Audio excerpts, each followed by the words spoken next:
Какво трябва да прави пациент след вадене на зъб или мадрец? Първото и най-важно нещо е никакво пушене първите 48 часа.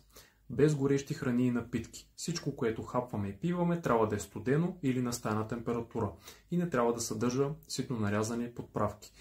Перфектната храна би била кисело мляко, банан, сирене, мек хляб, нещо, което по-лесно да сдъвчим, като логично трябва да го хапваме на другата страна.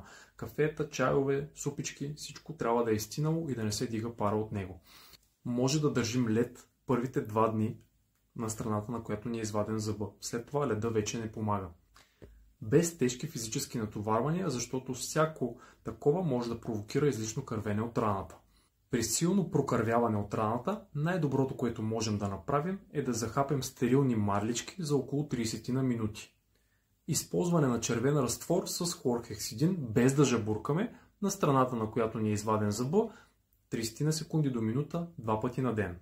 Стриктно спазвайте наставленията на вашия лекуващ лекар и приема на лекарства, които той ви е назначил.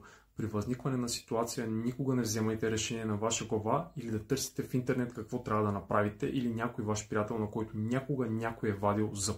Обадете се на вашият лекар, който трябва да вземе решение какво да направи, дали да ви види, да погледне раната и да ви назначи допълнителни лекарства.